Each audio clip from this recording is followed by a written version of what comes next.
Soma's baking and cooking থেকে আমি সোমা বলছি। আজ আপনাদের সাথে শেয়ার করছি একটা বাঁধাকপির তরকারি রেসিপি, বাট ওটাকে কিন্তু একটু অন্যরকম ভাবে করেছি, মুসুরির ডালের বড়া দিয়ে বাঁধাকপির তরকারি। তাহলে চলুন দেখতে থাকি কি কি দিয়ে করলাম। এখানে আমার হাতের মুঠে 2 মুঠ মুসুরির ডাল নিয়ে ভালো করে ধুয়ে ঘন্টা 2-3 মতো ভিজিয়ে রেখেছিলাম।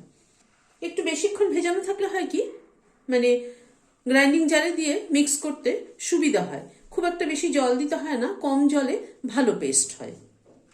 এখানে একটা গ্রাইন্ডিং জার নিলাম, ডালটা দিয়ে দিচ্ছি গ্রাইন্ডিং জারে। ডালটাকে সামান্য পরিমাণ জল দিয়ে পেস্ট করে নিচ্ছি। ডালটা পেস্ট করে নিলাম। হাফ চামচ নুন দিয়ে দিলাম, অল্প একটু হলুদ দিলাম। এখানে একটা ছোট পেঁয়াজ কুচি করে নিয়েছি, সেটা দিয়ে দিলাম। 2টো কাঁচা লঙ্কা কুচি করে নিয়েছি, সেটা দিলাম। হাফ চামচ কালো জিরে দিলাম। সব দিয়ে ডালটাকে মেখে নিচ্ছি।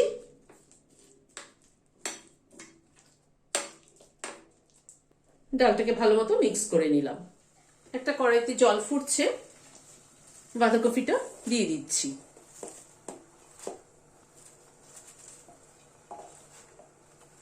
বাঁধাকপি, ফুলকপি এগুলো সবসময় আমি একটুখানি ভাপ দিয়ে জলটা ফেলে দিই। একটু চেপে চেপে দিচ্ছি, এবার একটু ঢেকে দিচ্ছি। 3-4 মিনিট মতো ঢাকা ছিল, ঢাকাটা খুলছি। গ্যাসটাকে বন্ধ করে দিলাম, দিয়ে এটাকে একটা ঝাঁঝরিতে ঢেলে দিচ্ছি।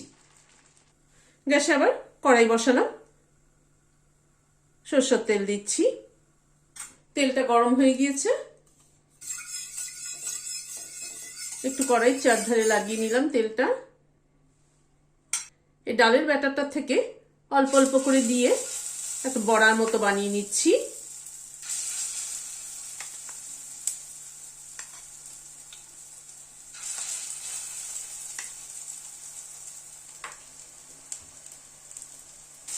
উল্টে দিচ্ছি বড়াগুলোকে।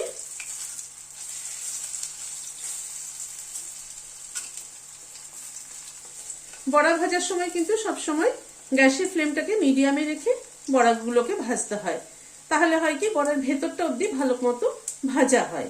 আর গ্যাসের ফ্লেমটাকে হাই করে দিয়ে ভাজলে বড়ার ওপরটা ভাজা হয়ে যাবে, বাট ভেতরটা কিন্তু ভাজা হয় না। বড়াগুলোকে লাল করে ভেজে তুলে নিচ্ছি। একইভাবে পরের গুলো তৈরি করে নিচ্ছি।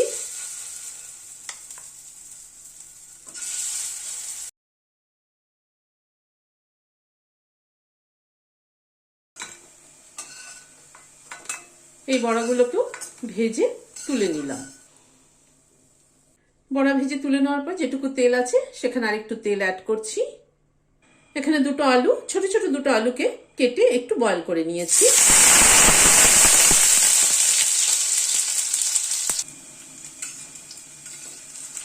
আলুটাকে একটু ভেজে তুলে নেব।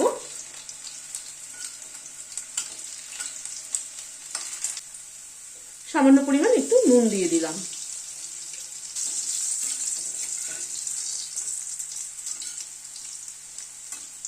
আলুটাকে ভেজে তুলে নিচ্ছি। যেহেতু আলুটা আমি একটু বয়েল করে নিয়েছি, সেই জন্য আগে ভেজে তুলে নিলাম, কেননা বাঁধাকপির সাথে এটা কষাতে কষাতে কিন্তু আলুগুলো একদম গলে যেত, তা না হয়তো। একটা শুকনো লঙ্কা ফোড়ন দিলাম, একটা তেজপাতা ফোড়নে দিলাম, হাফ টিস্পুন 5 ফোড়ন দিলাম। গ্যাসের ফ্লেমটাকে একদম কমিয়ে ফোড়নটাকে একটু ক্র্যাক করিয়ে নেব।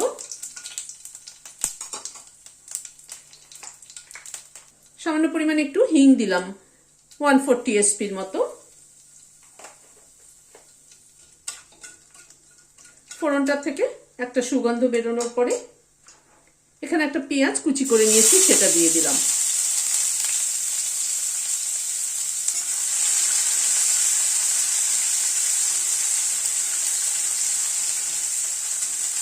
পাঁচ ফোড়ন, হিং, পেঁয়াজ সবকিছুর গন্ধ কিন্তু একটা দারুণ বেরোচ্ছে। 1 চামচ আদা বাটা দিয়ে দিলাম।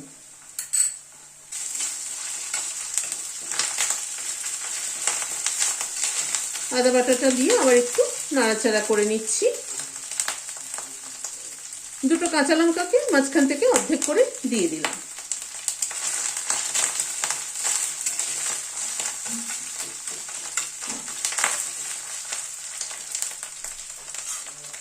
আদা বাটাটা কাঁচা লঙ্কাটা একটু মিনিট খানেক একটু নাড়াচাড়া করে নিলাম।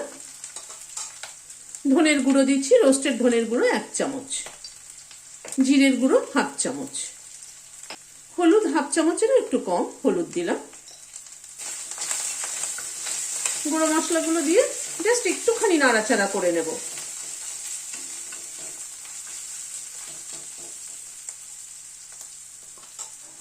এখানে দুটো টমেটো কুচি করে নিয়েছি, টমেটো দুটো দিয়ে দিলাম।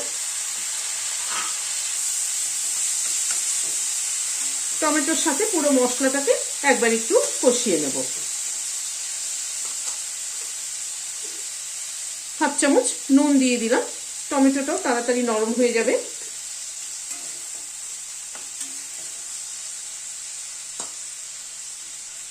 তো একটু ঢেকে দিচ্ছি। মিনিট 2 মতো ঢাকা ছিল, ঢাকাটা খুলছি। টমেটোটা একটু ভেঙে ভেঙে দিচ্ছি।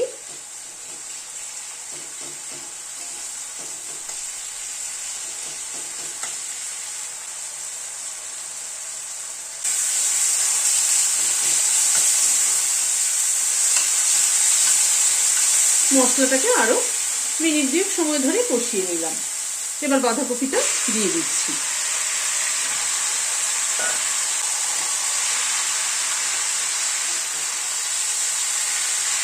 বাঁধাকপিটা পুরো মশলার সাথে মিশিয়ে দিচ্ছি।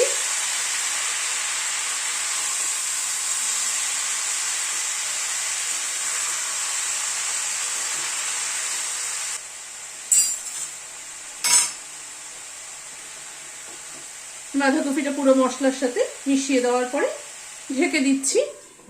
গ্যাসের ফ্লেমটাকে মিডিয়ামে রাখছি। মিনিট 5-7 মতো ঢাকা ছিল, ঢাকাটা খুলছি।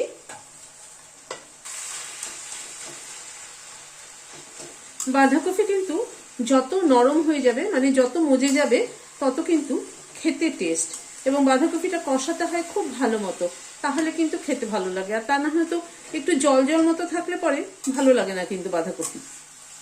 এবার ঢাকনাটাকে খুলে দিয়ে গ্যাসের ফ্লেমটাকে মিডিয়ামে রেখে বাঁধাকপিটা কষিয়ে নেব।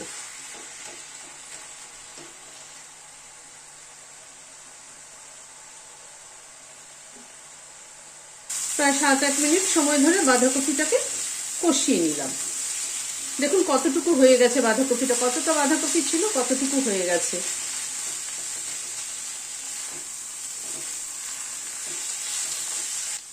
এবার 1 চামচের একটু কম চিনি দিয়ে দিলাম।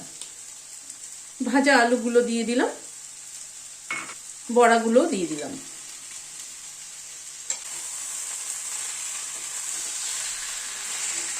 সবকিছুকে একবারে মিশিয়ে দিচ্ছি।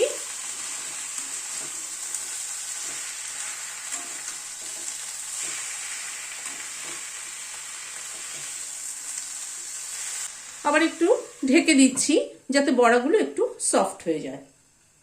বড়াগুলো সফট হয়ে যায় মানে বড়া তো ধরুন ডালের বড়া তো সফটই, কিন্তু তরকারির সাথে একটুখানি সফট হলে পরে একটু বড়াটাও একটু নরম হয়ে যাবে, তরকারির সাথে একটু মাখো মাখো হবে, খেতে ভালো লাগবে। মিনিট 2 মতো ঢাকা ছিল, ঢাকাটা খুললাম।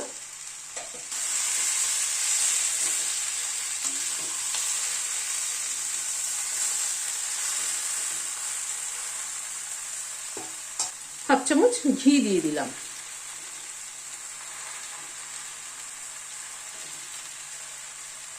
1/4 টিস্পুন গরম মশলার গুঁড়ো দিলাম। এই গরম মশলার গুঁড়োটা আমি ঘরে করে রেখেছি, কিন্তু ঘরের এলাচ, দারচিনি, লবঙ্গ হালকা তাওয়ায় রোস্ট করে গুঁড়ো করে রেখেছি। কেনা গরম মশলার থেকে কিন্তু এই ঘরে করা গরম মশলার ফ্লেভার অনেক ভালো হয়। মিশিয়ে দিলাম ঘি গরম মশলা দিয়ে। এবার গ্যাসের ফ্লেমটাকে বন্ধ করে দিয়ে ঢেকে দিচ্ছি স্ট্যান্ডিং টাইম 5 মিনিট, ঘি গরম মশলার ফ্লেভারটা অ্যাবজর্ব হওয়ার জন্য। ভাতের সাথেও খাওয়া যেতে পারে, রুটি পরোটার সাথেও কিন্তু খাওয়া যেতে পারে। ভাত, রুটি, পরোটা সবকিছুর সাথেই কিন্তু এই তরকারিটা ভালো যায়। আমরা তো সবসময় একঘেয়ে বাঁধাকপি তরকারি খেয়ে থাকি, কিন্তু এভাবে বড়া দিয়ে করে একবার খেয়ে দেখবেন, আমার মনে হয় ভালো লাগবে। ভালো লাগলে একটা লাইক এবং সাবস্ক্রাইব করার অনুরোধ রইল। আজ তাহলে এখানে শেষ করছি। নমস্কার।